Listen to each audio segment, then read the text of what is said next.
I'm Jeff Sutherland, the co-creator of Scrum, the founder of Scrum Inc., and the creator of Scrum at Scale. And 20 years ago, in 2001, I was at the Agile Manifesto meeting in Snowbird, Utah. I'm the signatory of the Agile Manifesto.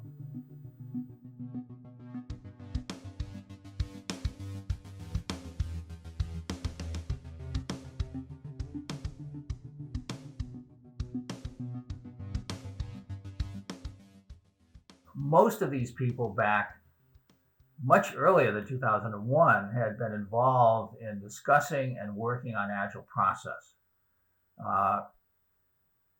There are other people other than Bob Martin who say they pushed for this kind of meeting, but Bob Martin was the one that called everybody up and said, let's get together. And two of the people there lived in Utah, Alistair Cockburn and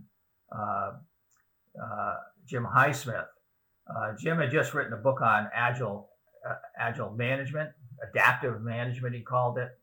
And Alistair Cockburn has written several books on a framework for agility that he called Crystal, that he was using with his consulting customers. But there were only Scrum and Extreme programming that were deployed to many hundreds of teams in many different companies. All of the people that were there, the 17 people, were thought leaders in the industry. And so everybody, pushing for the word Agile as a way to change the way we were working in software. That was the driving force. And it was really a competitive threat that we had from big, heavy software development processes that no one liked. So that was the motivation to get everybody together.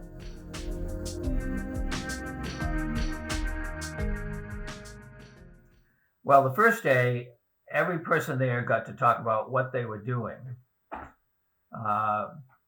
So everybody was presenting their own way of thinking about this. At the time, we were using the word lightweight processes, and but we knew that wasn't a word. We needed a better word.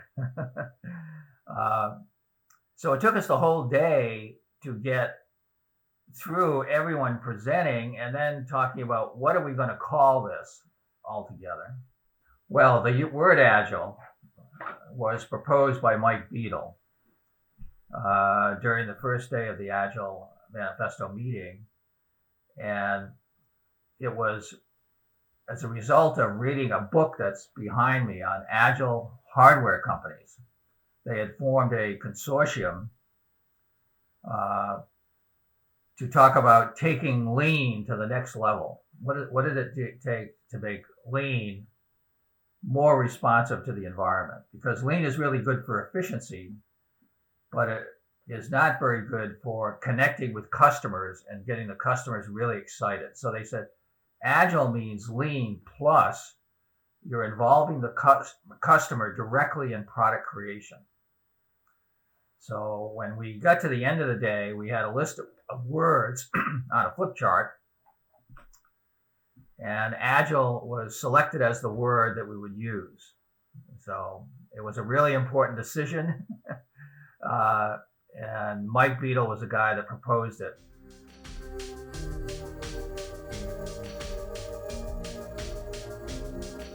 Now, the second day, about 10:30 in the morning, we had a coffee break, and we're in Utah, so 9 of the 17 went out on the ski slope to take a break, but 8 of us stayed in the room, and the 8 that stayed in the room are the people in the picture on the agilemanifesto.org site. Okay, so you can see who was there, and at the whiteboard, Martin Fowler, who has written many books on software, but also was part of the first extreme programming team at Chrysler. He went to the whiteboard and he said, I'm really concerned that we're going to spend a couple of days together and we're not going to agree on anything altogether. Is there anything that we can all agree on? And someone said, well, what makes great software is great teams. It's all about the individuals and how they work together.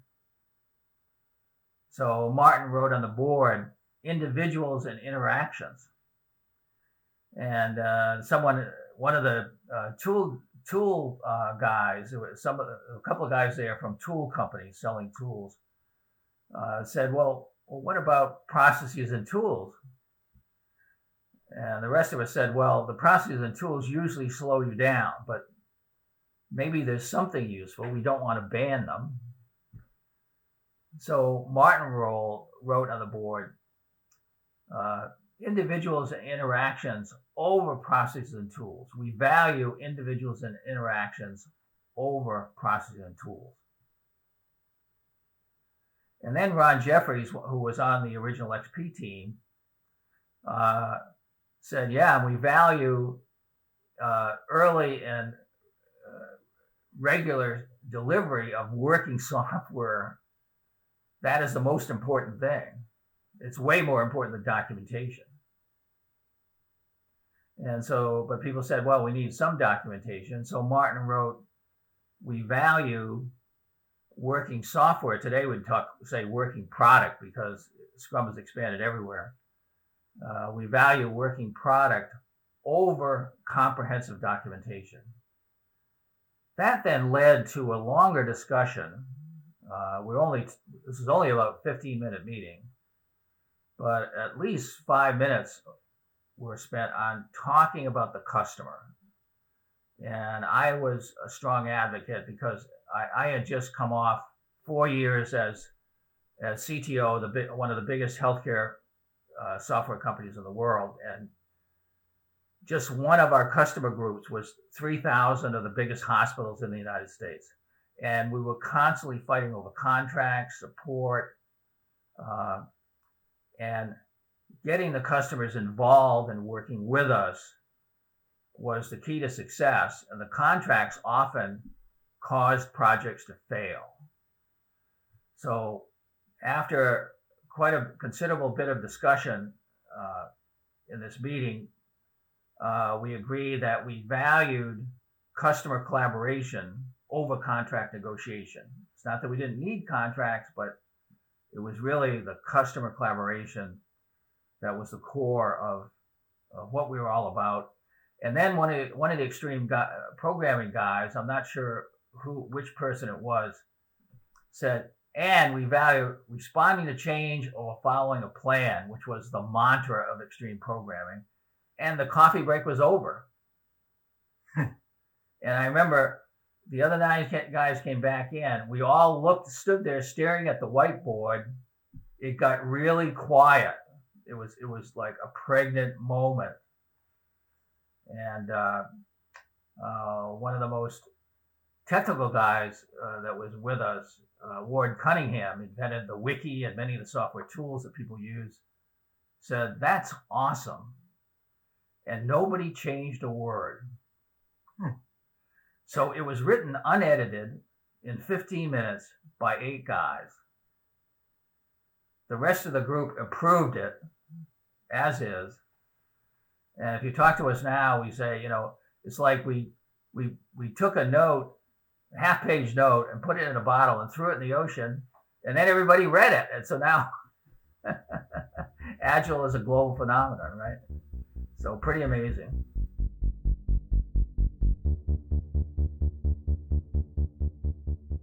So in the afternoon, we got together after lunch and we said we should really put some meat on the bones of the Agile values, the 4 Agile values. And we spent the afternoon working out those 12 principles.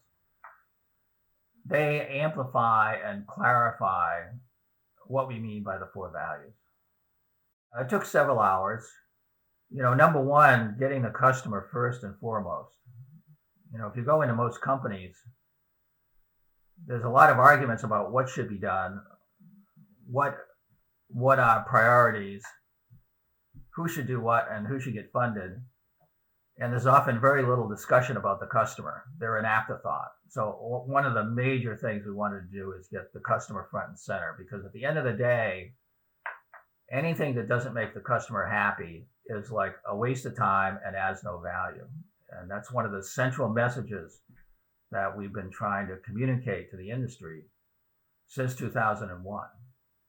Well, we had to get people focused on incremental fast delivery. That was, for the previous at least 10 years, with the rise of the internet, it became really clear you need to get a product out there and you need to iterate it very fast. That was the key to success. And of course, that's the second value in the Agile Manifesto. And we had a reunion 10 years later at Agile 2011, and we were asked, what would you change in the Agile Manifesto? And Ron Jeffries said, the only thing I would do is put a note at the bottom, early and incremental delivery of software. We really mean it. And that is the core of being Agile.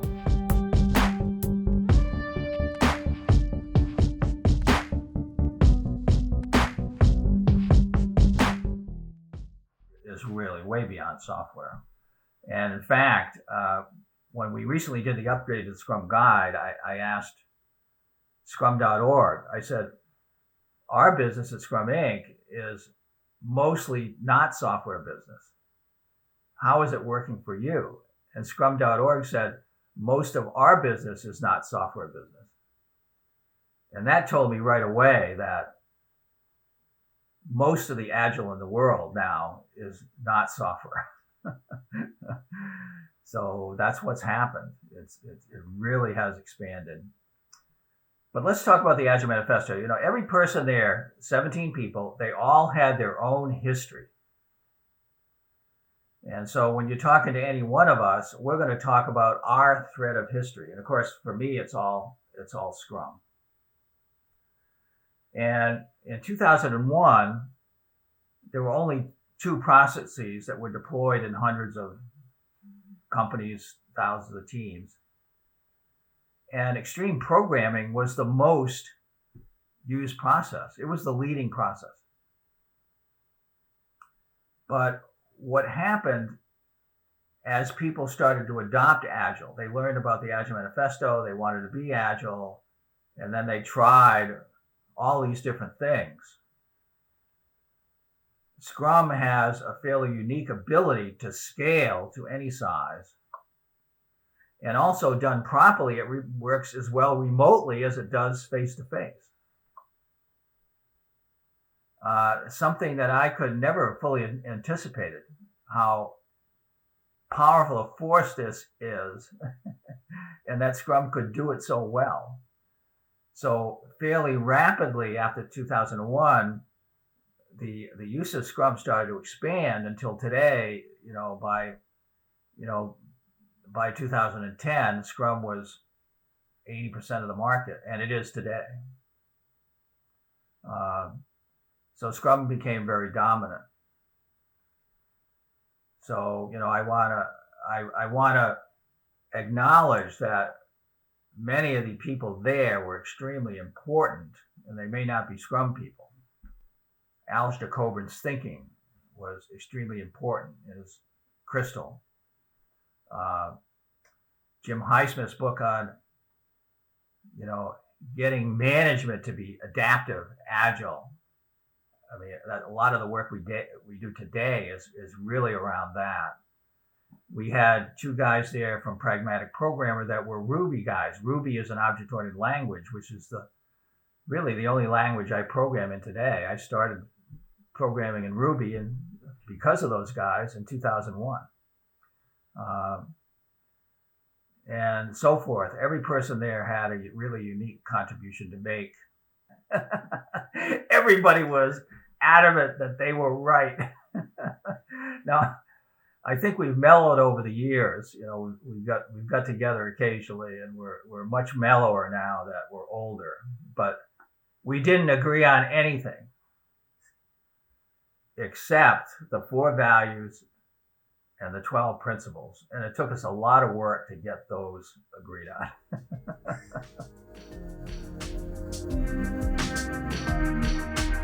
on.